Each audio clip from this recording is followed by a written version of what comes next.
ನಮ್ಮ ಮಾಧ್ಯಮ ಮಿತ್ರರಿಗೆ ನಮಸ್ಕಾರ ಹಾಗೂ ನಮ್ಮ ಬಿಜಾಪುರ ಮಹಾಜನತೆಗೆ ಶಿವರಾತ್ರಿ ಹಬ್ಬದ ಶುಭಾಶಯಗಳನ್ನು ಹೇಳ್ತಾ ಕಳೆದ 2-3 ದಿನಗಳಿಂದ ಏನು ನಡೆದದಂದ್ರೆ DC ಆಫೀಸ್ಗೆ ಹೋಗಿ ಕೆಲವೊಂದು ಜನ ಮನವಿ ಕೊಡ್ತಾರೆ, ಅಮಾಯಕ ಹೆಣ್ಮಕ್ಳ ಕಡೆ ಮನವಿ ಕೊಡಿಸ್ತಾರೆ. ಅದರಿಂದ ಈ ಅಕ್ಕೋರು ಬಂದರು, ಇಲ್ರಿ ಅಣ್ಣವ್ರ ನನ್ನ ಆಸ್ತಿ ಹಿಂಗೆ ನನಗೆ ಕ್ಯಾನ್ಸರ್ ಆಗ್ಯದ, ನನಗೆ ಲಾಸ್ಟ್ ಸ್ಟೇಜ್ ಅದ, ನನಗೆ ಇದ್ರಿಗೆ ಇದು ಮಾಡ್ಕೋಬೇಕಾಗ್ಯದ, ನೀವು ಸ್ವಲ್ಪ ಹೆಲ್ಪ್ ಮಾಡಿರಿ ಅಂತ ಬಂದರು. ಬಂದಾಗ ಅವಾಗ ಬಂದ ತಕ್ಷಣ ನಾ ಏನು ಮಾಡಿದೆ, ಆಯ್ತಮ್ಮ ಹೆಲ್ಪ್ ಮಾಡ್ತೀನಿ, ರೊಕ್ಕ ಅಂತರೂ ನನ್ನ ಬಲ್ಲಿಲ್ಲ, ನಾ ರೊಕ್ಕ ಹಿಂಗೆ ತೊಗೊಳತ್ತೀನಿ, ನಿಮ್ಮ ಹೆಸರು ಕೊಡ್ರಿ, ಅವ್ರು ಮುಸ್ಲಿಮ್ಸ್ ಅದಾರ ಮತ್ತು ಒಟ್ಟು ಆಸ್ತಿ ಅವ್ರ ಹೆಸರಲ್ಲೇ ನಾನು ನೊಂದು ಮಾಡ್ಬೇಕಾಗ್ತದ, ನನ್ನ ಹೆಸರು ಬೇಡವ, ನಮ್ಮ ಶಿವಾನಂದ ಭೂಯಾರ್ ಅವ್ರ ಹೆಸರು ತೋ ಅಂತ ಹೇಳಿ ನಾನೇ ಹೇಳಿದ್ದು ನಿಜ ಅದ. ಆದ್ರೆ ನಿಜ ತೊಗೊಂಡು ತಕ್ಷಣ ಇಟ್ಟು ದಿವಸ ಅವ್ರು 30 ವರ್ಷಗಟ್ಟಲೆ ಆಯಿತು. 30 ವರ್ಷಗಟ್ಟಲೆ ಅವರು ಆ್ಯಕ್ಚುಲಿ ಜಾಗ ಅದ, ಗಾರ್ಡನ್ ಜಾಗ ಅದ ಅಂತ ಹೇಳ್ತಾರೆ. ಈಗ ನಿನ್ನೆ ಕೇಳಿದೆನ 4 ಗುಂಟೆ ನಮ್ಮದು ಗಾರ್ಡನ್ ಜಾಗ ಅದ ತಂದು, ಆಯ್ತಪ್ಪ ಅಧಿಕಾರದಾಗ ನೀನೇ ಇದ್ದಲ್ವ ರಾಜೇಶ್ ದೇವಗಿರಿನೇ ಅಧಿಕಾರದಾಗಿದ್ದ. ಆವಾಗ ನೀವು ಒಂದು ಗಾರ್ಡನ್ ಫಿನಿಶಿಂಗ್ ಮಾಡಿಕೊಂಡು BDAದಿಂದ ಹೇಳ್ಕೊಂಡು ನಿಮ್ಮ BDA ಪ್ಲಾಟ್ ಅದ, ಸಾರ್ವಜನಿಕ ಆಸ್ತಿ ಉದ್ಯಾನವನ ಅಂತ ಹೇಳ್ತಿರಲ್ಲ, ಆಯ್ತು ನೀ ಫಿನಿಶಿಂಗ್ ಮಾಡಿಕೊಂಡು ಜಿಮ್ ತೆಗಿಬೋದಾಗಿತ್ತಲ್ಲ, ಇಷ್ಟು ವರ್ಷ ಹಾಕ್ಬಿಟ್ಟು. ಅವ ಸ್ವತಃ ಹೋಗಿ ಇವ್ರಿಗೆ 3-4 ಸರಿ ಕೇಳ್ಯಾನ, ನನಗೆ ಆಸ್ತಿ ಕೊಡು, ಇದ್ರಾಗ ಅವ್ರ ರೇಟ್ ಅವ್ರಿಗೆ ಪಸಂದ್ ಬರಲಿಲ್ಲ, ಅದಕ್ಕೆ ಅವ ಹಿಂಗೆ ಉಲ್ಟಾ ಚಾಲು ಮಾಡ್ದೆ. ಅದಕ್ಕೆ ಈಗ ಕೆಲವೊಂದು ಜನ ಇವತ್ತು ಮತ್ತೆ ಪೇಪರ್ನಾಗ ನೋಡಿದೆ, ಒಬ್ಬ ನಾ 30 ವರ್ಷದಿಂದ ನಾನು ಹಿಂದೂ ಸಮಾಜದ ಸೇವೆ ಮಾಡ್ಕೋತ ನನ್ನ ಮ್ಯಾಗ ಹಲವಾರು ಪ್ರಕರಣಗಳನ್ನು ಹಾಕ್ಕೊಂಡೀನಿ. ನನಗೆ ಇವು ಜಾಳಗಿ ಟಪ್ಪಿಗೆ ಹಾಕ್ಕೊಂಡು ಸುರ್ಕೊಂಬ ಕೊಡೋರು ನನಗೆ ಹಿಂದುತ್ವ ಹೇಳ್ಕೊಡ್ಬೇಕಾಗಿಲ್ಲ. ನನಗೇನ್ರಿ ಜಾಳಗಿ ಟಪ್ಪಿಗೆ ಹಾಕ್ಕೊಂಡು ಕಿಶಿಂದ ಹಿಂದುತ್ವ ಮಾಡೋರು, ಅವರು ನಮಾಜ್ ಮಾಡೋರು, ಅವ್ರು ಬಂದು ನನಗೆ ಈ ಹಿಂದುತ್ವ ಮಾಡ್ಬೇಕನ್ನೋದು ಹ್ಯಾಂಗೆ ಮಾಡ್ಬೇಕನ್ನೋದು ಅವ್ರು ಹೇಳ್ಕೊಡೋದು ಅವಶ್ಯಕತೆ ನನಗಿಲ್ಲ. ಒಬ್ಬ ನಮ್ಮ RSS ಕಾರ್ಯಕರ್ತ ಪಾಪ ನೊಂದಾನ, ಪರಿಸ್ಥಿತಿ ಗಂಭೀರ ಅದ, ಅವನ ಹೆಂಡತಿಗೆ ಕ್ಯಾನ್ಸರ್ ಅದ, 3rd ಸ್ಟೇಜ್ನಾಗ 4th ಸ್ಟೇಜ್ನಾಗ ಅದ, ಅವರು ಕೀಮೋಕ್ ಅದಾರ, ಅವರು ದವಾಖಾನೆದಿಂದ ಓಡಿ ಬಂದಾರ. ಇದು ಆಗೋಣ ಪಾಪ, ನಾ ಬ್ಯಾಡ್ರಿ ನೀವು ಅಲ್ಲೇ ಕೂತು ಇದು ಮಾಡಿರಿ, ನಾ ಹ್ಯಾಂಡಲ್ ಮಾಡ್ತೀನಿ ಅಂತ ಹೇಳಿದೆ. ಆದರೆ ಪಾಪ ಒಬ್ಬ ಅಮಾಯಕ ಹೆಣ್ಮಗಳಿಗೆ ಈ ಥರ ಆ ಸಾರ್ವಜನಿಕರಿಗೆ, ಅವರು ಅಮಾಯಕರೇ ಹೆಣ್ಮಕ್ಳೇನು ಕೊಟ್ಟಾರಲ್ಲ, ಹಿಂದೆ ಇವ ರಾಜಕಾರಣಿ ದುರುದ್ದೇಶ ಇಟ್ಕೊಂಡು ಇವನು ಹಿಂದೆ ಯಾರದಾರ ನಮಗೂ ಗೊತ್ತಿರಲಿಲ್ಲ. ನಾನೇ ಒಂದು ಏನು ಮಾಡಿದ್ವಿ, ಮೊನ್ನೆ ಕೊಡು ಮುಂದಾಗ ಒಂದು ಅಗ್ರಿಮೆಂಟ್ ಕಾಪಿ ಇತ್ತಲ್ಲ, ಹಾಕೋರ್ದು ಒಂದು ಅಗ್ರಿಮೆಂಟ್ ಜೆರಾಕ್ಸ್ ಇತ್ತು, ಅದು ಕೊಡ್ರಿ, ಇದ್ರ ಹಿಂದೆ ಯಾರದಾರು ಹೊರಗೆ ಬರ್ತಾರ. ನಾನು ಇವತ್ತು ಹೊರಗೆ ಬಂದವ. ಈಗ ನೋಡ್ರಿ, ಅವ ಗೌಡ ಅಂಜುಮನ್ ಇಸ್ಲಾಂ ಕಮಿಟಿ ಅಧ್ಯಕ್ಷ ಮೊಹಮ್ಮದ್ ಪೀರ್ಜಾದೆ ಅವ್ರ ಜೋಡಿ ಟೂರಿಸ್ಟ್ ಹೋಟೆಲ್ನಾಗ ಪಾರ್ಟ್ನರ್ ಅದಾನ. ಅವ ನನಗೆ ಹಿಂದುತ್ವ ಹೇಳ್ಕೊಡ್ತಾನ. ಮತ್ತು ಅದು ಬಿಡ್ರಿ, ಇನ್ನು ಎಷ್ಟು ರಿಂಗ್ ರೋಡ್ ಆಗ್ಲಾಕತ್ತದಲ್ಲ, ಈಗ ಹೊಸ ರಿಂಗ್ ರೋಡ್ ಆಗ್ಲಾಗ್ತದ, ಅದು ಮೊದಲು MLAಗಳಿಗೆ ಅದು ಗೊತ್ತಾಗ್ತದೆ. ಆ ರಿಂಗ್ ರೋಡ್ ಬಲ್ಲೇಕ ಇಕ್ಬಾಲ್ ದಪೇದಾರ್ ಜೋಡಿ ಕೂಡಿ 100 ಎಕರೆ ಜಮೀನು ತೊಗೊಂಡ, 100 ಎಕರೆ ಜಮೀನು ಇಕ್ಬಾಲ್ ದಪೇದಾರ್ ಜೋಡಿ ಕೂಡಿ ತೊಗೊಂಡಿದ್ದ. ಅವ ನನಗೆ ಹಿಂದುತ್ವ ಹೇಳ್ಕೊಡ್ತಾನ. ಅಲ್ಲಿ 2014ನೇ ಇಸ್ವಿ ಒಳಗೆ ಮೋದಿಯವ್ರ ಪ್ರಥಮ ಪ್ರಧಾನಮಂತ್ರಿ ಆದ್ರಲ್ಲ, ಅವಾಗ ಇಲ್ಲಿ ಗಲಾಟೆ ಆಯಿತು. ಗಾಂಧಿ ಚೌಕ್ ಒಳಗೆ ಗಲಾಟೆ ಮಾಡಕ್ಕೆ ಹಚ್ಚಿ ಒಂದು 75ಕ್ಕೂ ಹೆಚ್ಚು ಹಿಂದೂ ಕಾರ್ಯಕರ್ತರು, ಕೆಲವೊಂದು ಜನ ಅರೆಸ್ಟ್ ಆದರು, ಕೆಲವೊಂದು ಜನ ಹೋದರು. ಇವ ಎಲ್ಲ ಜಗಳ ಮಾಡಕ್ಕೆ ಹಚ್ಚಿ ಇವ ಓಡಿ ಕೋಲ್ಹಾಪುರಕ್ಕೆ ಹೋದ. ಅಲ್ಲಿದ್ದು ಇವ್ನಿಗೆ ಹಿಡ್ಕೊಂಬಂದ್ರೆ ಬಿಡ್ರಿ. ಆದರೆ ಎಷ್ಟೊಂದು ಜನ ಹಿಂದೂಗಳು ಇವನು ಬೆನ್ನು ಹತ್ತದವ್ರು, ಅವ್ರ ಪರಿಸ್ಥಿತಿ ಏನಾಗಿದೆ ಇವತ್ತು. ಅವ್ರು ಹೋಗೋ ಕೋರ್ಟಿಗೆ ಅಟೆಂಡ್ ಆಗ್ಲಕ್ಕೆ ಬಸ್ ಚಾರ್ಜ್ ಸುತ್ತೆ ಕೊಡಲಿಲ್ಲ ರೀ ಪುಣ್ಯಾತ್ಮ. ಇವ ನನಗೆ ಹಿಂದುತ್ವ ಹೇಳ್ಕೊಡ್ತಾನೆ. ಇವತ್ತು ನೋಡ್ರಿ, ದರ್ಗಾ ಹತ್ರ 77 ಎಕರೆ ಜಮೀನು, ಆರ್ಕಿಯಾಲಜಿಕಲ್ ಡಿಪಾರ್ಟ್ಮೆಂಟ್ಗೆ ಸೇರಿದ 77 ಎಕರೆ ಜಮೀನು, ಅದನ್ನು ವಕಫ್ ಮಾಡತ್ತಂದು ಈ ಪುಣ್ಯಾತ್ಮನೇ ಲೆಟರ್ ಕೊಟ್ಟಿದ್ದು. ಅವ್ನು ಲೆಟರ್ ಹುಡುಕ್ಯಾಡತ್ತೀನಿ, ಸಿಗ್ತದೆ, ವಿತ್ ಪ್ರೂಫ್ ತೋರಿಸ್ತೀನಿ ನಾನು ನಿಮಗೆ. ಅವ ನನಗೆ ಹಿಂದುತ್ವ ಹೇಳ್ಕೊಡ್ತಾನೆ. ಇವತ್ತು ಆ KIDB ಒಳಗೆ ಒಂದು ಶಲ್ಟ್ರಿಂಗ್ ಹೌಸ್ ಅಂತ ಇರ್ತದೆ. ಅಂದ್ರೆ ಈ ಕಟಗರು ಮಾಡ್ತಾರಲ್ಲ, ದನ ಕಡ್ಯಾಕ ಆಕಳ ಕಡ್ಯಾಕದು, ಅದನ್ನು ಮಷಿನ್ ಬರ್ತದೆ. ಆ ಮಷಿನ್ ಒಳಗೆ ಆಕಳ ಹಾಕಿಬಿಟ್ರೆ ಸಾಕು, ತೊಗಲ ಎಲುವ ಇವು ಎಲ್ಲ ಬೇರೆ ಬೇರೆ ಆಗಿ ಬರ್ತಾವೆ ಖಂಡದ್ದು. ಆ ಜಮೀನಕ್ಕೆ ಪರ್ಮಿಷನ್ ಕೊಟ್ಟಾವ ಇವ, ಮತ್ತು ಲೋನ್ ಕೊಡಿಸ್ಕೊಟ್ಟಾನ. ಬೊಮ್ಮಾಯಿ ಮುಖ್ಯಮಂತ್ರಿ ಇದ್ದಾಗ ಅದಕ್ಕೆ ಲೋನ್ ಕೊಡಿಸ್ಕೊಟ್ಟಾನ 30 ಕೋಟಿ ಗಟ್ಟಲೆ. ಅದರ ಕಮಿಷನ್ ತಿಂದವ ಇವ.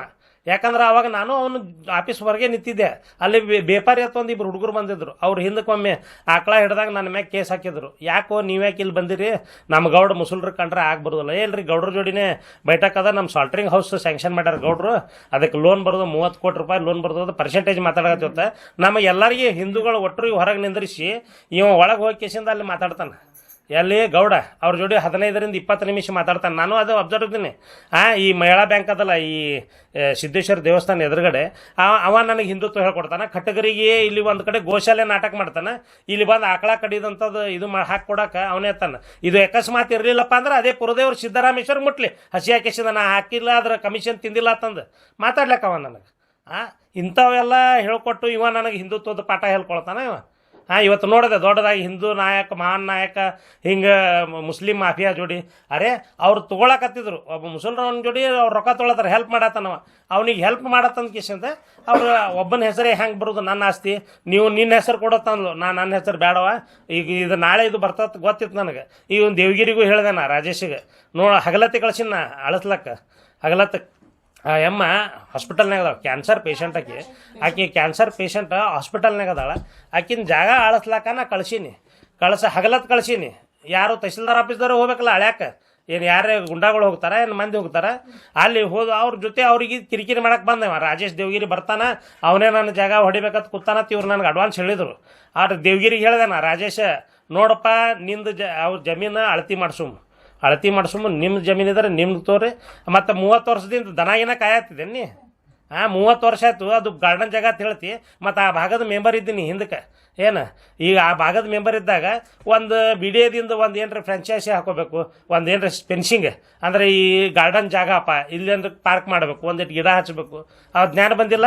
ಒಮ್ಮೆ ಈ ಹೆಣ್ಮಗಳ ಜಾಗ ತೊಗೊಳಕ್ಕೆ ಬಂದಾಳ. ಈಗ ಹಿಂದೆ ಉಮೇಶ್ ಒಂದಲ್ಲ ಬೆನ್ನತ್ತೇನ ತಂದು ಕೂಡಲೇ ಮುಕ್ಕಳಿಗೆ ಬಿಸಿ ಹತ್ತಿ ರಾತ್ರೋರಾತ್ರಿ ಅಲ್ಲಿ ಹೋಗಿ ಕೇಶಿಂದ ಕಟ್ಟಿ ತಯಾರು ಮಾಡಿ ಒಂದು ಲಿಂಗ ಇಟ್ಟನು. ಅರೆ ನಾನು ಮೂರ್ತಿ ಪೂಜೆಗೆ ನಾನು ಹಿಂದೂನೇ ಅದೀನಿ. ನಿಮ್ಮಿಂತ್ರ ಹಿಂದೂಗತ್ತು ಪಾಠ ಕಲಿಯಕ್ಕೆ ಬೇಕಾಗಿಲ್ಲ. ನೀವು ಬರೇ ಮಾತೊಳಗೆ ಮಾತಾಡ್ತಿರ್ಬೋದು, ನಾ ಕೃತಿ ಒಳಗೆ ಮಾಡ್ತೀನಿ. ನನ್ನ ಮ್ಯಾಗ 10 ಹಲವಾರು ಕೇಸ್ ಅದ ಇದ್ರ ಸಲಾಗ. ಇವರೆಲ್ಲ ಬಂದು ನನಗೆ ಹಿಂದುತ್ವದ ಪಾಠ ಕಲ್ತಾರೆ. ಮತ್ತು ಒಬ್ಬ ಒಬ್ಬ ಪ್ರತಿಷ್ಠಿತ ಹೋಟೆಲ್ ಮಾಲಕವ ಬಿಜಾಪುರನಾಗ ಮುಸ್ಲಿಮ ಅವನಿಗೆ 8 ಕೋಟಿ ರೂಪಾಯಿ ದಂಡ ಆಗಿತ್ತು. ಅದು 8 ಕೋಟಿ ರೂಪಾಯಿ ದಂಡ ಆಯಿತು. ಅಂದ್ರೆ ಅವರು GST ತುಡುಗು ಮಾಡಿದವ. GST ಅಂತಾರಲ್ಲ, ಸೆಂಟ್ರಲ್ ಗೌರ್ಮೆಂಟದ್ದು GST ಟ್ಯಾಕ್ಸ್ ಅಂತಾರೆ. ಆ GST ತುಡುಗು ಮಾಡಿದ್ದು ಅದು 8 ಕೋಟಿ ಆಗಿತ್ತು. ಅದನ್ನು ಬೆನ್ ಹತ್ತಿಕೇಶಂದ 8 ಕೋಟಿ ರೂಪಾಯಿ ಮಾಡ್ಸ್ಯಾನ. 8 ಕೋಟಿ ರೂಪಾಯಿ ಮಾಡ್ಸ್ಯಾನ ಇವನೇ. ಈಗ ಅವಾಗೆಲ್ಲ ಹಿಂದುತ್ವ ಹೋಗಿತ್ತಪ್ಪ ನಿಂದು. ಆ ಮುಸಲ್ರ ಹೋಟೆಲ್ದವ ಅವ್ರ ಹೋಟೆಲು ಬಿರಿಯಾನಿ ತಿನ್ನಕ್ಕೆ ಬೇಕು. ಅವನು GSTದವ ಏನತ್ತಾರ ಅದಕ್ಕೆ ಯಾವುದೋ ವಂಚಕತ್ತಾರ, ಆರ್ಥಿಕ ಭಯೋತ್ಪಾದಕತ್ತಾರ. ಅವ್ರಿಗೆ ಯಾರು GST ತುಡುಗು ಮಾಡ್ತಾರೋ, ಯಾರು ಟ್ಯಾಕ್ಸ್ ತುಡುಗು ಮಾಡ್ತಾರೋ ಅವ್ರಿಗೆ ಆರ್ಥಿಕ ಭಯೋತ್ಪಾದಕರ್ತಾರ. ಆರ್ಥಿಕ ಭಯೋತ್ಪಾದಕಗೆ ನೀ ಅವ್ರಿಗೆ ಸಪೋರ್ಟ್ ಮಾಡ್ತಿ. ಅದನ್ನು 8 ಕೋಟಿ ರೂಪಾಯಿ ಇವನೇ ಮಾಡ್ಸ್ಯಾನ GST ತುಂಬೋದು. ಅದು ಖುದ್ದಾಗಿ DC ಅವ್ರು ಬಂದು ಸೀಸ್ ಮಾಡಿದ್ರು ಅದು. ಇಂಥವು ಎಲ್ಲ ಮಾಡ್ಕೊ ಬಂದು ನನಗೆ ಹಿಂದುತ್ವದ ಪಾಠ ಹೇಳ್ಕೊಡಕ್ಕೆ ಬರ್ತೀರಿ. ಅರೆ ನಿಮ್ಮ ಕೈಯಾಗ ನೀವು ಆಗ ಟೂರಿಸ್ಟ್ ಹೋಟೆಲ್ ಪಾರ್ಟ್ನರ್ ಇವತ್ತಿಗೂ ಪಾರ್ಟ್ನರ್ ಅದಾರ ಅವ್ರು. ನೀವು ತೆಗೆದು ನೋಡ್ರಿ, ಹೆಸರು ತೆಗೆದು ನೋಡ್ರಿ, ಅಂಜುಮನ್ ಕಮಿಟಿ. ಆಯ್ತಪ್ಪ ನೀ ಹಿಂದುತ್ವ ದೊಡ್ಡ ಹಿಂದೂ ಹುಲಿ ಅದಿ, ಆಯಿತು. ಈ ಪಾರ್ಟ್ನರ್ ಯಾರು ಜೋಡಿ ಅದಿಪ್ಪ ನೀ? ಟೂರಿಸ್ಟ್ ಹೋಟೆಲ್ನಾಗ ಪಾರ್ಟ್ನರ್ ಯಾರು ಜೋಡಿ ಅದಿ ಬೇಕಲ್ಲ. ಆ ಹೆಸರು ಹೇಳ್ತೀನಿ ನಿಮ್ಗೆ. ಆ ಟೂರಿಸ್ಟ್ ಹೋಟೆಲ್ನಾಗ ಪಾರ್ಟ್ನರ್ ಇದ್ದಾವ ಮೊಹಮ್ಮದ್ ಪೀರ್ಜಾದೆ, ಅವ್ರ ಜೋಡಿ ಪಾರ್ಟ್ನರ್ ಅದ ನಿಮ್ಗೆ. ಈಗ ಅಟ್ಟು ಹಿಂದುತ್ವ ಉಕ್ಕಿ ಹರಿತೈತಪ್ಪ ಅಂದ್ರೆ ಮುಸಲ್ರ ಜೋಡಿ ಪಾರ್ಟ್ನರ್ ಯಾಕೆ ಮಾಡಿತ್ತು? ತಕ್ಕೋ ಹಿಂಗೆ ಅಮಾಯಕರ RSS ಕಾರ್ಯಕರ್ತ RSS ಕಾರ್ಯಕರ್ತನ ಇದು ಮಾಡಿಲ್ಲ. ಆದ್ರೆ ಒಬ್ಬ ಯಾವ ಸಾಮಾನ್ಯ ಹಿಂದೂ ಇದ್ದಂದ್ರೂ ಅವ್ನಿಗೆ ಅನ್ಯಾಯ ಆಗ್ತದಪ್ಪ ಅಂದ್ರೆ ನಮಗೆ ಅನ್ಯಾಯ ಆದಂಗೆ ನಾವು ಅದನ್ನು ಪ್ರತಿಭಟಿಸ್ಬೇಕು. ರಗಡ ಮಂದಿ ಹೋಗ್ಯಾರ, ನನಗೆ ರಗಡ ಪ್ರಭಾವಿಗಳನ್ನು ಫೋನ್ ಹಚ್ಚಾರ. ಪ್ರಭಾವಿಗಳು ಫೋನ್ ಹಚ್ಚಿದ್ರೆ ನನಗೆ, ಅದು ಜಾಗ ನಮ್ದು ಅದ ರೀ, ಪ್ಲಾಟ್ ನಮ್ಮದು ಬರ್ತಾವ್ರಿ. ಆಯ್ತಪ್ಪ, ಜಾಗ ನಿಮ್ಮದು, ಪ್ಲಾಟ್ ನಿಮ್ಮದು, ಸರ್ವೆ ಮಾಡೋಣ. ನಾವು ಬೇಡ, ನಿಷ್ಪಕ್ಷಪಾತ ಸರ್ವೆ ಮಾಡ್ರಿ. ನಿಷ್ಪಕ್ಷಪಾತ ಅಂದರೆ DC ಅವರು ಅದ್ರ ಜವಾಬ್ದಾರಿ ತೊಗೊಳ್ಳಿ. ಜಿಲ್ಲಾಧಿಕಾರಿಗಳ ಮೇಲೆ ಸಂಪೂರ್ಣ ವಿಶ್ವಾಸ ಅದ. ಅವ್ರು ಬಂದು ನಿಷ್ಪಕ್ಷಪಾತ ಅದನ್ನು ಅಳಿಸ್ಲಿ. ಇದು ಯಾರ್ದು ಅಕಸ್ಮಾತ್ ಇವ್ರಿಗೆ ಹೋಗ್ತಿತ್ತು, ಸಾರ್ವಜನಿಕ ಹೋಗ್ತಿತ್ತಪ್ಪ ಅಂದ್ರೆ ನಾನೇ ಸ್ವತಃ ನಿಂತು ಗುಡಿ ಕಟ್ಟಿಸ್ಕೊಡ್ತೀನಿ. ಅದು ಅವನಿಗೆ ರಾಜೇಶಿಗೆ ಹೇಳಿದ್ದೆ ನಾ ಅವಾಗ. ರಾಜೇಶ, ನೀ ಅದು ಸಾರ್ವಜನಿಕ ಗುಡಿ ಅಲ್ಲಿ ಕುಂಸಿಯತ್ ಮೆಂಬರ್ ಅದ, ಅವನಿಗೂ ಹೇಳಿದ್ದೇನೆ. ಅದೇನ್ರಿ ಸಾರ್ವಜನಿಕ ಜಾಗ ಬತ್ತಪ್ಪ ಅಂದ್ರೆ ಗುಡಿಗೆ ನಾನು ಇಟ್ಟು ರೊಕ್ಕ ಕೊಡ್ತೀನಿಪ್ಪ, ಕಟ್ಟು. ಆದ್ರೆ ಅಮಾಯಕ ಹೆಣ್ಮಗಳಿಗೆ ಅನ್ಯಾಯ ಮಾಡಬೇಡ್ರಿ. ಆಕಿ ಕ್ಯಾನ್ಸರ್ ಪೀಡಿತದಾಳ. ಆಕಿ ಅಲ್ಲಿ ಆಕಿ ಡೆತ್ ಬೆಡ್ ಮ್ಯಾಗಿಂದ ಬಂದಾಳ್ರಿ. ಈಗ ಬರೀ ಇದು ಕೇಳಿದ ಕೂಡಲೇ ಪಾಪ ಓಡಿ ಬಂದಾಳಕ್ಕೆ. ಇವತ್ತು ನಿಮ್ಮ PA ಒಂದು ಎನ್ಎ ಅಪ್ರೂವಲ್ ಆಗಬೇಕಾದ್ರೆ, ನಿಮ್ಮ ಅಧಿಕಾರದಾಗ ಎನ್ಎ ಅಪ್ರೂವಲ್ ಆಗಬೇಕಾದ್ರೆ ಅವ್ರ ಕಡೆ ಆ ಡೆವಲಪರ್ ಕಡೆ ಒಂದು ಸೈಟ್ ತೊಗೋತಾರೆ, ಒಂದು ಪ್ಲಾಟ್ ತೊಗೋತಾರೆ. ಮತ್ತು ನೀವು ಏನು CA ಸೈಟ್ ಅದು ಇರ್ತಾವಲ್ಲ, ಅವು ಮಾರ್ಕೊಂಡು ತಿಂದಿರಿ. ಅವು ಬಿಡ್ರಿ ಮೊನ್ನೆ ಕಾರ್ಪೊರೇಷನ್ ಇಲೆಕ್ಷನ್ದಾಗ BJP ಟಿಕೆಟ್ ಮಾಡ್ಕೊಂಡು ತಿಂದವ್ರು ನೀವು. ನಿಮಗೇನು ನೈತಿಕತೆ ಐತೆ ಇದು ಹೇಳಕ್ಕೆ? ಒಬ್ಬ ಅಮಾಯಕ ಹೆಣ್ಮಗಳಿಗೆ ನಾನು ನ್ಯಾಯ ಕೊಡಿಸೋ ಪ್ರಯತ್ನ ಮಾಡತ್ತೀನಿ, ಮತ್ತು ನಾ ಕೊಡಿಸ್ತೀನಿ. ಇದು ನಾ ಇಟ್ಟಕ್ಕೆ ಬಿಡೋದಿಲ್ಲ. ಅವರೆಲ್ಲರೂ ಹೋಗಿ ಜಿಲ್ಲಾಧಿಕಾರಿಗೆ ಹೋಗಿ ಮನೆ ಕೊಟ್ಟರೆ ಚಲೋ ಆಯ್ತದ, ಅದು ಕೊಟ್ಟಿದ್ದು ಚಲೋ ಆಯ್ತು. ಅಂದ್ರೆ ಜನರಿಗೆ ಗೊತ್ತಲ್ಲ ಇವ್ರದ್ದು ಏನದ ಹಕೀಕತ್ತರ ಬೈಲತ್ಲ. ಈಗ ನಾವು ಒಮ್ಮೆ ಡೈರೆಕ್ಟ್ ನಾ ಪ್ರೆಸ್ದವ್ರ ಮುಂದೆ ಮೀಡಿಯಾ ಮುಂದೆ ಬಂದಿದ್ರೆ ನನಗೆ ಬೇರೆ ಇರ್ತಿತ್ತು. ಈಗ ಅವರಾಗಲೇ ಹೋಗ್ಯಾರ ಪ್ರೆಸ್ದವ್ರ ಮುಂದೆ ಅಂದ ಮ್ಯಾಗ ಅವ್ರು ತೆಗೀಲಿ. ಈಗ ಅವ್ರ PAಗಳು ಎಲ್ಲೆ ಕಲ್ಯ ಪಲ್ಯ ಇವರೆಲ್ಲರೂ ತೊಗೊಂಡಾರ. ಅವರು ಪ್ರತಿ ಒಂದು ಇದ್ರದಾಗ ಏಜೆಂಟ್. ಇವತ್ತು ಒಂದು ಲ್ಯಾಂಡ್ ಡೆವಲಪ್ ಇತ್ತಂದ್ರೆ ಇಟ್ಟು ರೊಕ್ಕ ಕೊಡ್ಬೇಕು ಅವ್ರಿಗೆ. ಇವತ್ತಿಗಾದ್ರೂ ಬಿಡಿಯೋದಾಗ ಪರಿಸ್ಥಿತಿ ಹೆಂಗೈತೆ, ಒಂದು CA ಸೈಟ್ ತೊಗೋಬೇಕಾದ್ರೆ ಅವ್ರಿಗೆ ಹೋಗಿ ರೊಕ್ಕ ಕೊಟ್ಟು ಬರಬೇಕು. ಎಲ್ಲ ಅವರು ಅಂಥವ್ರಿಗೆ ಕೊಡೋರು, ಇಲ್ಲಿಕ ಕೊಡೋದಿಲ್ಲ. ಎಷ್ಟೋ ಜನರ ಹತ್ರ ದುಡ್ಡು ತೊಗೊಂಡು ಇದು ಮಾಡ್ಯಾರ. ಆಯ್ತಪ್ಪ, ನಿನ್ನ ಗೌಡಗೆ ಕೇಳ್ತೀನಿ ನಾ ಈ ಸದ್ದು 2018ನೇ ಇಸ್ವಿ ಒಳಗೆ ನೀ ಫಸ್ಟ್ ಟೈಮ್ MLA ಆದಾಗ ನಿನ್ನ ಆಸ್ತಿ ಘೋಷಣೆ ಏನಿತ್ತು? ಆಯಿತಾ, ಆಸ್ತಿ ಘೋಷಣೆ ಏನಿತ್ತು ಅದ್ರದ್ದು ಈಗ ನಿನ್ನ ಆಸ್ತಿ ಎಟ್ಟಾಗ್ಯದ ಇಟ್ಟು ಒಮ್ಮೆ ಹೆಂಗಾಯ್ತು ತೆಗೀಲಿ, ಲೆಕ್ಕ ತೆಗೀಲಿ. ಸಿದ್ದೇಶ್ವರ ಮುಟ್ಟ ಹೇಳಾಕಿವ ನನ್ನ ಆಸ್ತಿ ಇಟ್ಟಿತ್ತ ಹೇಳಿ ಮಾಡಿ ತಗೋಸ್ಲಿ. ತಪ್ಪಿಸ್ತಿದ್ರೆ ಅವನಿಗೆ ಶಿಕ್ಷೆ ಆಗಲಿ, ನಾ ತಪ್ಪಿಸ್ತಿದ್ರೆ ನಾ ಇವ್ರ ಮೂಮೆಂಟ್ದಾಗ ನಾ ಹೆಲ್ಪ್ ಮಾಡಿದ್ದು ಖರೆ ಅದ. ಇವ್ರಿಗೆ ಏನದಲ್ಲ, ಇವ್ರ ಕಡಿತನೂ ಹೆಲ್ಪ್ ಮಾಡ್ತೀನಿ. ಯಾಕಂದ್ರೆ ಒಬ್ಬ ಅಮಾಯಕ ಹೆಣ್ಮಗಳಾಕಿ, ಅವ ನಮ್ಮ ಕಾರ್ಯಕರ್ತ, ಅವ ನಮ್ಮ ಸಂಘದ ಕಾರ್ಯಕರ್ತ. ಆ ಸಂಘದ ಕಾರ್ಯಕರ್ತರಿಗೆ ಅನ್ಯಾಯ ಆದಾಗ ನಾ ಹೋಗಿ ನಿಂದಿರೋದು ನನ್ನ ಧರ್ಮದ. ಆ ಧರ್ಮದ ಆ ಪ್ರಕಾರ ನಾ ಹೋಗಿ ನಿಂತೀನಿ. ಇವ್ರು ಯಾರದರೆ ಆ ಬಡವ್ರ ಮನೆಗೆ ಬೆಂಕಿ ಹಚ್ಚಿ ಶ್ರೀಮಂತರ ಮನೆ ಬೆಳಗಲಾಕ ಹೋಗ್ಯಾರಲ್ಲ, ಅದು ತೆಗ್ದ ಬಿಡ್ರಿ. ಆ ಮೆಂಬರ್ಗೂ ಹೇಳ್ತೀನಿ, ಆ ರಾಜೇಶ್ಗೂ ಹೇಳ್ತೀನಿ. ಅವ್ರ ತಾಯಿ ಅದಾಳ ಮೆಂಬರ್ಗೆ, ಅವ್ರ ತಾಯಿಯ ಅಧಿಕಾರ ದುರ್ಬಳಕೆ ಮಾಡಿಕಿಸಿಂದ ಅವ ಏನೇನು ಮಾಡ್ತಾನೆ ಏನಿಲ್ಲ ಎಲ್ಲ ಗೊತ್ತದ. ಪಾಪ ಹೆಣ್ಮಗಳು ಎಷ್ಟು ತೊಂದರೆ ಕೊಟ್ಟಾರ. ಇವ್ರು ಹೋಗಿ ಹೇಳ್ತಾರತ್ತ, ನಿನ್ನ ಮನೆ ಕೆಡುವತ್ತಂತ ಕಿಸಿಂದ. ಪಾಪ ಅಮಾಯಕ ಹೆಣ್ಮಗಳು ಒಂದು ಮನೆ ಕಟ್ಟಿರ್ತಾಳಂದ್ರೆ ಎಷ್ಟೋ ಸಮಸ್ಯೆ ಮನೆ ಕಟ್ಟಿರ್ತಾಳೆ. ಆ ಮನೆ ಕೆಡುವಲತ್ತೆ ಅಂತ ತೊಟ್ಟರು ಓಣ್ಯಾನವ್ರು ಹೋಗಿ ಅಂಜಿಕೆ ಹಾಕ್ತಾರತ್ತ. ಇದು ಓಣ್ಯಾನ ಹಿರಿಯರ್ ಅಂತ ಹೇಳ್ತಾರೆ. ಹಿರಿಯರೇ ಹೋಗಿ ರಾತ್ರಿ ನಮ್ಮ ಮನ್ಯಾಗ ಬಾಡಿಗೆ ಇದ್ದವ್ರಿಗೆ 1 ಗಂಟೆಗೆ ಹೋಗಿ ಇದು ಕೆಡುವುದೈತೆ ಅಂತ ದಿನದಾಗ ಖಾಲಿ ಮಾಡಿ ನೀವು ಸಮಾಧಿ ಮಾಡ್ತೀವತ್ತ. ಯಾರ ಆಸ್ತಿ ಅಂತ ಹೇಳಿ ಸಮಾಧಿ ಮಾಡ್ತಾರ, ಯಾರ ಮನಿ ಅಂತ ಹಿರಿಯರ್ ಸಮಾಧಿ ಮಾಡ್ತಾರ್ರಿ. ಯಾಕಂದ್ರೆ ಅವ್ರಿಗೆ ಅನುಕೂಲ ಆಗೈತಿ. ಈಗ ಕಾರು ಬೈಕು ಎಲ್ಲ ಎಮ್ಮಿ ಕಟ್ತಾರ. ಅಲ್ಲ, ನನಗೆ ಬರ್ತಾರ, ನನ್ನ ಆಸ್ತಿ ಒಳಗೆ ಎಮ್ಮಿ ಕಟ್ಕೊಂಡದಾನ. ನೀನು ಪ್ರೆಸ್ ಮೀಟ್ ಮಾಡತ್ತ, ಇದು ಆಗಾಡ ನೀನೇ ಕುಂದ್ರತ್ತ, ಒಂದು 2 ಮಿನಿಟ್ ಶಾಂತಿರು. ಆಮೇಲೆ ಈಗೇನು ಅವರು ಆರೋಪ ಮಾಡ್ಯಾರ ಅದ್ರದ್ದು ಪ್ರತಿಯೊಂದೂ ದಾಖಲಾತಿಗಳನ್ನು ಜಿಲ್ಲಾಧಿಕಾರಿಗಳಿಗೆ, ಏನು ಅಪರ ಜಿಲ್ಲಾಧಿಕಾರಿಗಳಿಗೆ ನಾವು ಕೊಟ್ಟೇವಿ. ಅವರು ಕೂಡ ಅವು ಎಲ್ಲ ನಮ್ಮ ಈ ಹೆಣ್ಮಕ್ಳ ಡಾಕ್ಯುಮೆಂಟ್ಸ್ ಮತ್ತು ಅವ್ರು ಏನು ಓಪನ್ ಸೈಟ್ ಅಂತ ಹೇಳಿ ಹೇಳಕತ್ತಾರ ಅವು ಡಾಕ್ಯುಮೆಂಟ್ಸ್ ಎಲ್ಲ ಪರಿಶೀಲನೆ ಮಾಡಿ ನಾವು ಗೋರ್ಮೆಂಟ್ ಮೋಜಣಿ ಕೊಟ್ಟಿವಿ. ಆ ಮೋಜಣಿ ಆಗಲಿ, ಮೋಜಣಿ ಯಾರು ತಪ್ಪಿತಸ್ಥರ ಅವ್ರ ಮ್ಯಾಗ ಅವ್ರ ಕ್ರಮ ಆಗಲಿ. 20 ವರ್ಷಗಟ್ಟಲೆ ಅದು ಖಾಲಿ ಬಿದ್ದದಕ್ಕೆ ಇವ್ರು ಏನು ಮಾಡಲಾರ್ದೆ ಸುಮ್ಮನೆ ಅಕಸ್ಮಾತ್ ಇದು ಖಾಲಿ ಜಾಗನೇ ಇತ್ತು, ಅಕಸ್ಮಾತ್ ಗೋರ್ಮೆಂಟ್ದೇ ಇತ್ತಪ್ಪ ಅಂತ ಸಾರ್ವಜನಿಕ ಆಸ್ತಿ ಇತ್ತಂದ್ರೆ ಇಟ್ಟು ದಿನ ಹೆಂಗೆ ಸುಮ್ಬಿಡ್ತಾರೆ. ಆಮ್ಯಾಗ ಈಗ ಹೆಣ್ಮಗಳು ಹೇಳಿದ್ಲಲ್ಲ, ರಾತ್ರಿ ಒಂದು ಸಣ್ಣ ಕಟ್ಟಿ ಅದ್ರ ಮ್ಯಾಗ ಲಿಂಗಪ್ಪಿಟ್ಟು ಇಂಥ ರಾಜಕಾರಣ, ಇಂಥ ಅಮಾಯಕ ಹೆಣ್ಮಕ್ಳ ಜೋಡಿ ಮಾಡೋದು ಎಷ್ಟರ ಮಟ್ಟಿಗೆ ಸರಿ ಅದ. ಅದಕ್ಕೆ ಇದನ್ನ ಎಲ್ಲ ಡಾಕ್ಯುಮೆಂಟ್ಸ್ಗಳು ಪ್ರತಿಯೊಂದು ಅಕ್ರಾಚಾರಿ ಹಿಡಿದು ಉತ್ತಾರ ಹಿಡಿದು ಯಾವ ಕೈಲೇ ಬರ್ತಿದ್ದು ನಮ್ಮ ಮನ್ಯಾಗ ತಯಾರಾಗಿದ್ದ ಅಲ್ಲಿ ಯಾವ ಇವೆಲ್ಲ ಪರಿಶೀಲನೆ ಆಗಬೇಕು. ಪರಿಶೀಲನೆ ಆಗಿ ಈ ಹೆಣ್ಮಗಳಿಗೆ ನ್ಯಾಯ ಸಿಗುತ್ತಾನೆ, ಇದೇನು ನಾವು ಇಟ್ಟಕ್ಕೆ ಬಿಡಂಗಿಲ್ಲ. ನೀವೆಲ್ಲರ ಹೆಸರು ತೇಜೋವಧೆ ಮಾಡಿದ್ರೆ DC ಒಂದು ಮನವಿ ಕೊಟ್ರೆ ನಾವೆಲ್ಲರ ಬಿಡ್ತೀವಿ ಅಂತೇಳಿ ಹಂಗೇನಿಲ್ಲ. ಅದು ಏನು ಕರೆಕ್ಟ್ ಅದ ನ್ಯಾಯ, ಅದು ತಪ್ಪಿದ್ರೆ ತಪ್ಪಾಗಲಿ, ಕರೆಕ್ಟ್ ಇದ್ರೆ ಕರೆಕ್ಟ್ ಆಗಲಿ, ಇದು ನಾವು ಆಗ್ರಹ ಮಾಡ್ತೀವಿ.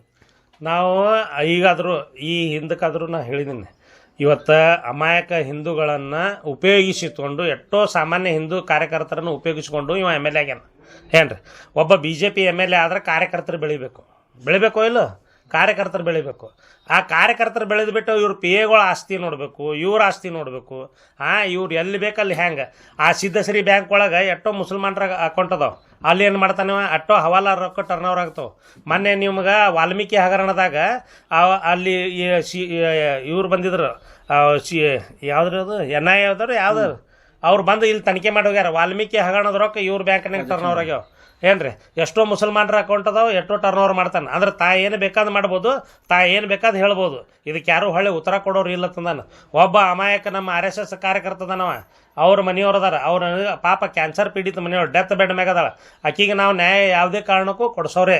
ಇವ್ರು ಯಾರು ಬೇಕಾದವ್ರ ಬಲ್ಲಿ ಹೋಗಲಿ, ಎಲ್ಲಿ ಹೋದ್ರೂ ಅದು ಪ್ರಾಮಾಣಿಕ ನಿಷ್ಪಕ್ಷಪಾತ ತನಿಖೆ ಆಗಬೇಕು. ಅದು ಕುಲಂಕುಷ ಪರಿಶೀಲನೆ ಆಗಿ ಆ ಹೆಣ್ಮಗಳ ಜಾಗ ಅವ್ರಿಗೆ ಕೊಡಬೇಕೆ. ನೀವು ಅಲ್ಲಿ ಹೋದಿರಿ, ಅವನಿಗೆ ಹೇಳಿದ್ರಿ, ಯಾರು ಅವ MLA ಹೆಂಗಾಗ್ಯಾನ, ಇಟ್ಟು ಕಾರ್ಯಕರ್ತರು ದುರ್ಬಳಕೆ ಮಾಡ್ಕೊಂಡಾನ, ಎಷ್ಟೊಂದು ಅಮಾಯಕ ಹಿಂದೂ ಕಾರ್ಯಕರ್ತರು ಇವತ್ತಿಗಾದ್ರೂ ಅವ್ರ ಪರಿಸ್ಥಿತಿ ಏನದ, ಅವ್ರ PAಗಳು ಕೋಟ್ಯಾಧೀಶರಲ್ಲತ್ತಾರ, ಅವ ಕೋಟ್ಯಾಧೀಶಲ್ಲತ್ತಾನ. ಆ ಒಂದು ಕಾರ್ಯಕರ್ತಗೆ ತಿಳಿದಿದ್ದು ತೋರಿಸ್ರಿ ನನಗೆ. ಒಬ್ಬ ಕಾರ್ಯಕರ್ತರ ಶ್ರೀಮಂತ ಆಗ್ಯಾನ. ಗೌಡ್ರ ನಿಮ್ಮ ಅನುಕೂಲದಿಂದ ಒಬ್ರು ಯಾರು ಕಾರ್ಯಕರ್ತರಿಗೆ ಅನುಕೂಲ ಮಾಡಿದ್ರೆ ಹೇಳ್ರಿ, ಮತ್ತು ಇಂಥ ಕಾರ್ಯಕರ್ತರಿಗೆ ನಮ್ಮಿಂದ ಅನುಕೂಲ ಆಗ್ಯದ ಅತನು ಮತ್ತೆ ಹೇಳ್ರಿ. ಅಮಾಯಕರದ ದುರ್ಬಳಕೆ ಮಾಡ್ಕೊಳ್ಳೋದು, ಇಲ್ಲಿ ಹಿಂದೂ ಮುಸ್ಲಿಂ ಮತ್ತು ಸರಿ ಇಲೆಕ್ಷನ್ ತನಿ ಬರೋಣ ಎಬ್ಬಿಸ್ಬಿಡೋದು, ಎಬ್ಬಿಸ್ಬಿಟ್ಟು ಇಲೆಕ್ಷನ್ ಗೆದ್ದು ಬಂದ್ರೆ ಆಯ್ತಾನ. ಅದಕ್ಕೆ ಇವೆಲ್ಲ ನೋಡಿ ಕಿಶಿಂದೆ ಪಾರ್ಟಿದವ್ರು ಹೊರಗೆ ಓದವು ತೆಗ್ದಾರ ಅವನಿಗೆ ಏನ್ರಿ, ಅವು ಎಲ್ಲ ನೋಡ್ಕೊಂಡು ಕಿಶಿಂದ ತೆಗ್ದಾರ ಅವ್ರು. ಇವ ಎಲ್ಲೆಲ್ಲಿ ಮಾಡ್ತಾನೆ, ಇವ ಕಾಂಗ್ರೆಸ್ದು ಏಜೆಂಟ್ ಅದಾನ ಅನ್ನೋದು ಗೊತ್ತದ. ಹಿಂದಕ್ಕೆ ಹಲವು ಬಾರಿ ಹೇಳೀನಿ, ಇವ 40% ಕಮಿಷನ್ ತೋತಾನ ಕಾಂಟ್ರಾಕ್ಟರ್ಗಳ ಬೆಲೆಕ್ಕೆ. ಈಗಾದ್ರೂ ಒಬ್ಬ ಕಾರ್ಯಕರ್ತರಿಗೆ ಕೆಲಸ ಕೊಟ್ಟು ಕಿಶಿಂದ ₹1 ಕಮಿಷನ್ ತೊಗೊಳಾರ್ದೆ ಕಾರ್ಯಕರ್ತರಿಗೆ ಕೆಲಸ ಕೊಟ್ಟಿದ್ದು ತೋರಿಸಿದ್ರೆ ನಾನು ನಿಮಗೆ ಸಿದ್ದೇಶ್ವರ ಗುಡಿಗೆ ಹೋಗ್ತೀನಿ, ತೋರಿಸ್ರಿ.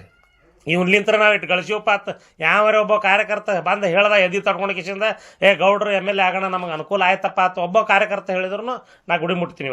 ಇವತ್ತು ಅವ ಏನಾರೇ ಮೋಸ ಮಾಡಿದ್ದ, ಇವ್ರು ಪಾಪ ಪ್ರಾಮಾಣಿಕ ಒಬ್ಬ ಗರೀಬ್ ಮನುಷ್ಯ, ಅವ್ರು ಕ್ಯಾನ್ಸರ್ ಪೀಡಿತ ಮಹಿಳೆಯದ ಆಸ್ತಿ ಹೊಡಿಬೇಕಂತ ಏನು ಮಾಡ್ಯಾನಲ್ಲ, ಆ ದೇವ್ರು ನೋಡ್ಕೊತಾನೆ. ಇವತ್ತು ಏನು ಲಿಂಗ ಇಟ್ಟಾರಲ್ಲ ಆ ಲಿಂಗಪ್ಪಗೆ, ಇವತ್ತು ಶಿವರಾತ್ರಿ ಐತಿ, ಆ ಶಿವನ ಮ್ಯಾಗ ಪ್ರಮಾಣ ಮಾಡ್ತೀನಿ. ಇವ್ರ ಮ್ಯಾಗ 3ನೇ ಕಣ್ ತೊಗೊಂಡು ಆ ಹೆಣ್ಮಗಳ ಸರಾಪ ಅವ್ರಿಗೆ ತಟ್ಟಲಿಲ್ಲ ಅಂದ್ರೆ ನಾನು ನಿಮಗೆ ಹೇಳಿದ್ದು ಕೇಳ್ತೀನಿ. ಆ ರಾಜೇಶ್ ದೇವ್ಗಿರಿಗೂ ಹೇಳ್ತೀನಿ, ಗೌಡಗೂ ಹೇಳ್ತೀನಿ.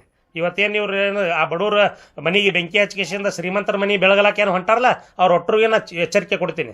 ಅವ್ರು ಏನಾರ ತಿಳಿದಿರ್ಬೇಕು, ಏನಾರೇ ನಾ ಇಟ್ಟು ಮಾತಾಡಿದ್ರೆ ಇನ್ನು ಮ್ಯಾಗ ಏನು ಮಾತಾಡ್ತಾರತ್ತಂದು ಇವಿತ್ತು ದಾಖಲಾದವ ನಮ್ಮ ಕಡೆ. ಇವಿತ್ತು ಎಲ್ಲದ ಕುಲಂಕುಷಿ ಪರಿಶೀಲನೆ ಮಾಡಲಿ, ಜಿಲ್ಲಾಧಿಕಾರಿ ಬರಲಿ, ಯಾರು ಬರ್ತಾರೆ, CM ಬರ್ಲಿಕ್ಕೆ ಇದಕ್ಕೆ ಬಂದು ಕಿಶಿಂದ ಅದನ್ನು ತನಿಖೆ ಮಾಡಿ. ಪಾಪ ಅಮಾಯಕ ಜನರಿಗೆ ಅನ್ಯಾಯ ಆಗಬಾರ್ದು. ಯಾವತ್ತೂ ಅಮಾಯಕ ಅದು ಕ್ಯಾನ್ಸರ್ ಪೀಡಿತ ಮಹಿಳೆಗೆ ಈ ಥರ ತೊಂದರೆ ಕೊಡೋದಂದ್ರೆ ಅದು ನಾ ಸಹಿಸೋದಿಲ್ಲ. ಅದು ಎಲ್ಲಿ ತನಕ ಹೋಗ್ತದೆ ಹೋಗ್ಯಾಕ ನಾ ಆಕೆನ ಪರವಾಗಿ ನಿಂತ ಕಿಶಿಂದ ಅದಕ್ಕೆ ಫೈಟ್ ಮಾಡೇ ಮಾಡ್ತೀನಿ. ಬರುವಂಥ ದಿವ್ಸೊಳಗೆ ಅವ್ರು ಎಲ್ಲರೇ ನಾ ಹೋಗಿ ಜಿಲ್ಲಾಧಿಕಾರಿ ಅವ್ರಿಗೆ ಮನವಿ ಕೊಟ್ಟಿನಿ, ನಾ ಗೌಡಗೆ ಹೇಳಿನಿ, ಯಾರಿಗೆ ಹೇಳಿದ್ರು ನಾ ಹೆಸರು ಕೆಡಿಸ್ತೀನಿ. ಎಲ್ಲರೇ ಒಬ್ಬ ಹಿಂದೂ ಲೀಡರ್ ಬೆಳ್ಯಾಕತ್ತಾನಂದ್ರೆ ಹೆಸರು ಕೆಡಿಸೋದು ಭಾರಿ ಕಾಲ ಇದೇ ಮಾಡ್ಕೊತ ಬಂದಾರೆ. ಯಾವ್ರ ಒಬ್ಬ ಹಿಂದೂ ಲೀಡರ್ ಯಾವ್ರೆ ಬೆಳ್ಯಾಕತ್ತಪ್ಪ ಅಂದ್ರೆ ಪಟ್ಟನೆ ಅವ್ನಿಗೆ ಹೆಸರು ಕೆಡಿಸೋದು, ಅವ್ನಿಗೆ ಚೂಟೋದು, ಅವ್ನಿಗೆ ಕತ್ರಿ ಹಾಕೋದು, ಅವ್ರ ಡಿಪಾರ್ಟ್ಮೆಂಟ್ದವ್ರ ಕಡೆ ಹಚ್ಚಿ ಹ್ಯಾರಾಸ್ಮೆಂಟ್ ಮಾಡಿಸೋದು, ಇವೆಲ್ಲ ನಾ ಅದಕ್ಕೂ ಬಗ್ಗೋದಿಲ್ಲ. ಇದಕ್ಕೇನು ಉತ್ತರ ಕೊಡ್ಬೇಕು ನಾ ಕೊಡ್ತೀನಿ. ಮತ್ತು ಇವತ್ತು ಏನದಲ್ಲ, ಇವತ್ತು ಅವ ಏನು ಮಾಡಾಕತ್ತಾನಲ್ಲ ಅದ್ರದ್ದು ಒಟ್ಟರದು ಉಣ್ತಾನವ. ಶನಿದ್ರಾಗೆ ಉಣ್ತಾನೆ. ಭಾಳ ಮಂದಿ ಶ್ರಾಪದ, ಎಷ್ಟು ಮಂದಿ ಇದೀವ ದೇವಗಿರಿನೂ ಎಷ್ಟೋ ಮಂದಿಗೆ ಮೋಸ ಮಾಡ್ಯಾನ, ಏನು ಮಾಡ್ಯಾನ, ಯಾರ್ದು ಅನ್ಯಾಯದಿಂದ ತೊಗೊಂಡಾನ, ಅವೆಲ್ಲ ತುಂಬೇಬೇಕವ. ಇವ ಎಲ್ಲರೇ ಒಬ್ಬ ಹೆಣ್ಮಗಳಿಗೆ ಅನ್ಯಾಯ ಮಾಡ್ತೀನಿ, ಆ ದೇವ್ರು ಒಂದು ಅಕ್ಕಿನೂ ಹೇಳ ವಾಗುಬಾಯಿಗೆ ಮುಟ್ತೀನಿ ಅಂತ ಹೇಳಕ್ಕೆ ಹೆಣ್ಮಗಳು, ಆ ವಾಗುಬಾಯಿಗೆ ಮುಟ್ಟಿ ಹೇಳ್ತೀನಿ. ದೇವಸ್ಥಾನಕ್ಕೆ ಕರ್ಕೊಂಡೋಗಿ ರೆಡಿ. ಓಕೆ, ನಮಸ್ಕಾರ. ಹಜರತ್ ಖಾನ್ ಬಾಬಾ ತಂತ್ರ ಮಂತ್ರದ ಪ್ರಸಿದ್ಧಿ ಪಡೆದ ಮಹಾಗುರುಗಳು. ವಿಜಯಪುರ ನಗರದ ಶ್ರೇಷ್ಠ ಹೆಸರುವಾಸಿಯಾದ ಹಜರತ್ ಖಾನ್ ಬಾಬಾ ನಿಮ್ಮ ಪ್ರತಿಯೊಂದು ಸಮಸ್ಯೆಗಳ ಬಗ್ಗೆ ಖಾತ್ರಿ ಹಾಗೂ ಸಮಾಧಾನ ಪಡೆಯಿರಿ. ಹಜರತ್ ಖಾನ್ ಬಾಬಾ ವಿಜಯಪುರ ನಗರದಲ್ಲಿ ಕಳೆದ 20 ವರ್ಷಗಳಿಂದ ತಮ್ಮ ಸ್ವಂತ ಮನೆ ವಿಳಾಸದಲ್ಲಿದ್ದು ಸಾರ್ವಜನಿಕರ ವೈಯಕ್ತಿಕ ಸಮಸ್ಯೆ ದೋಷಗಳನ್ನ ಪರಿಹಾರ ಮಾಡುತ್ತಿದ್ದಾರೆ. ಹಜರತ್ ಖಾನ್ ಬಾಬಾ ಸಂತೋಷದ ಸುದ್ದಿ ಕೇಳಿ ಆನಂದ ಆಗಬಹುದು. ಇವರು ಪಿಶಾಚಿ ಮತ್ತು ಭೂತದ ಕಾಟ ಮಾಟ ಮಾಡಿದ್ದು ತೆಗೆಯುತ್ತಾರೆ ಮತ್ತು ಬಹಳ ಕಾಲ ಮಕ್ಕಳಾಗದಿದ್ದರೆ ಹಾಗೂ ದಮ್ಮು, ಹೊಟ್ಟೆ ನೋವು, ಹೆಣ್ಣು ಮಕ್ಕಳ ತೊಂದರೆಗಳು, ಕಾಮಣಿ, ಇಸುಬು ಇವರ ಔಷಧ ಹಾಗೂ ಮಂತ್ರಶಕ್ತಿ, ದಿವ್ಯ ಶಕ್ತಿಯಿಂದ ಹಜರತ್ ಖಾನ್ ಬಾಬಾ ಇವರು ಆರೋಗ್ಯ ಚಿಕಿತ್ಸೆ ನೀಡಿ ನಿಮ್ಮ ಕಷ್ಟ ನೋವುಗಳನ್ನ ದೂರ ಮಾಡಿಕೊಡುತ್ತಾರೆ. ನಿಮ್ಮ ಸಮಸ್ಯೆಗಳಾದ ಮನಸ್ಸಿನ ಇಚ್ಛೆ, ಪ್ರೇಮ ವಿವಾಹ ಸಮಸ್ಯೆ, ನೌಕರಿ ಸಮಸ್ಯೆ, ಪತಿ ಪತ್ನಿಯರ ಸಮಸ್ಯೆ, ಆಸ್ತಿ ವಿಚಾರ, ಮಾಟ ಮಂತ್ರದ ಬಗ್ಗೆ, ಆರೋಗ್ಯ ತೊಂದರೆ, ಗುಪ್ತ ರೋಗಗಳು, ಶತ್ರುಕಾಟ, ಉದ್ಯೋಗ ಸಮಸ್ಯೆ, ಗೃಹ ಸಮಸ್ಯೆ, ಕೋರ್ಟ್ ವಿಚಾರ, ಸಾಲಬಾಧೆ, ಧನ ಸಂಪತ್ತು ಪ್ರಾಪ್ತಿ ಬಗ್ಗೆ, ಸಂತಾನ ಪ್ರಾಪ್ತಿ ಬಗ್ಗೆ, ರೋಗಿಗೆ ಔಷಧ ನಾಟುವ ಬಗ್ಗೆ, ವಿವಾಹ ಸಮಸ್ಯೆ, ವಿದ್ಯೆ ಸೇರಿದಂತೆ ಈ ಎಲ್ಲಾ ಪ್ರತಿಯೊಂದು A to Z ಸಮಸ್ಯೆಗಳ ಬಗ್ಗೆ ಖಾತ್ರಿ ಹಾಗೂ ಸಮಾಧಾನ ಪಡೆಯಿರಿ. ಹಜರತ್ ಖಾನ್ ಬಾಬಾ ಕಳೆದ 2 ದಶಕಗಳಿಂದ ತಮ್ಮ ಸ್ವಂತ ಮನೆ ವಿಳಾಸದಲ್ಲಿದ್ದು ಸಾರ್ವಜನಿಕರ ವೈಯಕ್ತಿಕ ಸಮಸ್ಯೆ ದೋಷಗಳನ್ನ ಪರಿಹಾರ ಮಾಡುತ್ತಿದ್ದಾರೆ. ನಿಮ್ಮ ಸಮಸ್ಯೆಗಳ ಪರಿಹಾರಕ್ಕೆ ಕರೆ ಮಾಡಿ ಪರಿಹಾರ ಪಡೆದುಕೊಳ್ಳಬಹುದು. Mobile number 9972183841. ಸ್ವಂತ ಮನೆ ವಿಳಾಸ Hazrat Khan Baba, Sainik school, first gate, bus stop, Ibrahim Roza back side, Horti plot, Rahim Nagar, Vijayapura.